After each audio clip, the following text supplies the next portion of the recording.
different than most of my normal artistic impressions reviews. Why? Well, for a start, I really liked this one. I liked it so much that I completed it twice and have spent so much time on it. I have also got all of the game's achievements. I think there's maybe been one game before this that I really loved, and that was the Looking for Aliens games. So, let's talk about it, shall we? The game for today's video is The Gunk, which is a platforming puzzle game similar in vein to Ratchet & Clank or Tomb Raider, just without so much murder. And the story is about Rani and her friends Bex, down on their luck suppliers of energy in space. Think Alien, the original, where they're just truckers in space. That's essentially Rani and Bex. They and their little ship, the Bunny, have found this strange planet with some very interesting readings and arrived to see what they can harvest. Wait, this is actually sounding an awful lot like Alien. While they're trying to secure their royal payload, Rani gets distracted and starts to explore, inevitably finding out that this planet is not what they thought it was. Again, starting to sound an awful lot more like Alien than I thought. It's not a long game. I think I finished my first playthrough in about 5 hours max, and the story isn't something new. It has been done hundreds of times before. People arrive on a new planet, save the inhabitants, and go off into the night as saviours. But then, if we're honest, most games are repetitions of previous stories. It's just all how they're presented, right? And I've got to say that this game is really stunning, in at least its setting. Upon Rani and Bex's arrival to this small planet, the landscape is really grey and uninviting. It's uninhabited, well, or at least they believe it is, and full of a weird floating gunk that gives this game its name. Rani must use her mechanical hand, comically named Pumpkin for its orange coloration, to store up the gunk and remove it from this environment. As she moves forward and removes the gunk from the world around her, it starts to grow and blossom, even finding a beautiful creature that leads her further into this world and reveals some of the ruins of those that came before. The gunk, however, is not just an inanimate thing that does nothing.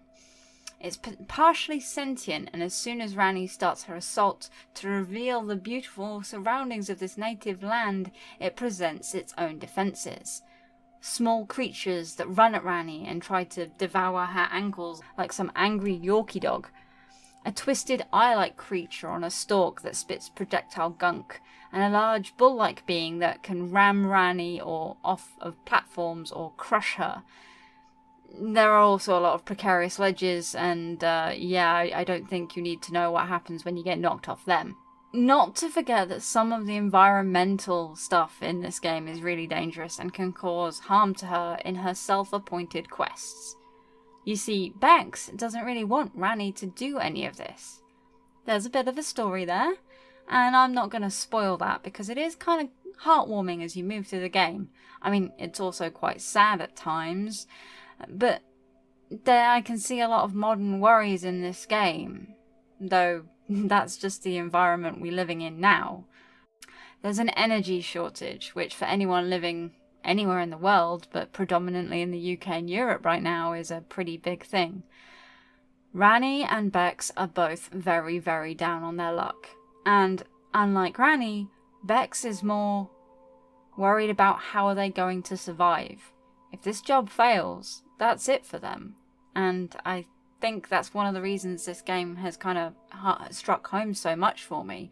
It's reflecting modern day anxiety for those of us who are slightly older and have to pay our own bills. And anyway, this part is one of the best parts of the game for me, just because their interactions is so heartfelt and sweet, in a word.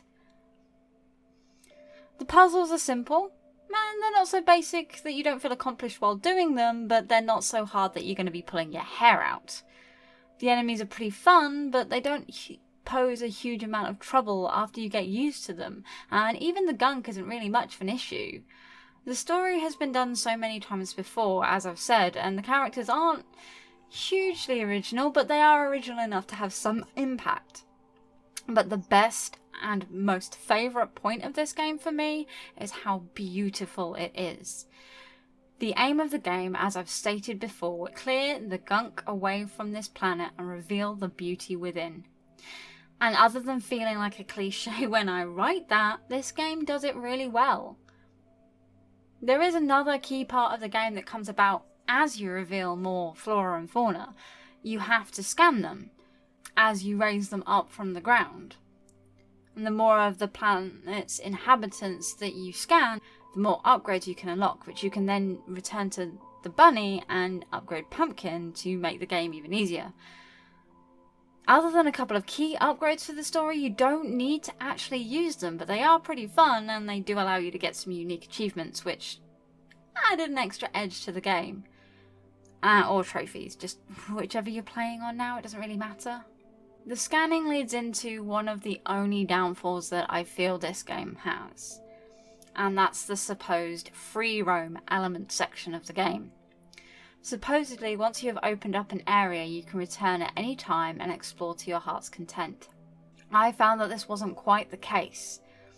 Seeing as some of the puzzles are only able of being solved once, you can't really do a lot of backtracking or forward tracking, if that's even really a thing, between points, and because of that I did miss some of the key scanning points and I wanted to have those in my inventory. It got a little bit frustrating because if you miss something that's in one of those areas and you didn't know about it, you have to go back and do the whole game all over again. And the only saving grace is that this game is not terribly long, so you can do that. But when it's right at the end of the game and you have to go back to the beginning and do it all again, it's a little bit awkward, especially when that's one of the points that they say is pretty key. You can explore and scan and find things. The fact that there are sections that you physically cannot get to, even though it says that you should be able to, I don't know, that kind of bugged me a little bit. But, you know, it's not something you're explicitly told you can do, and it only takes a little bit of the shine off this awesome game. And so there it is. It seems really silly that I can write an absolute boatload for a game that I was frustrated with, but a game I really enjoy. I just can't seem to come up with so much to talk about. The gunk is a fun little distraction, something I think most people will enjoy, especially if you aren't into trophies and etc. and you just want a little story game to tide you over. If you have time, it could even be played in one sitting. I think you should give it a go. I think you might even like it. Though don't try and do a drawing. Really don't. I got stuck on what to do and how to do it, and I just don't think I really did it justice. Just play the game instead. I do think that would be better for everybody involved. I think the developer would thank me for that.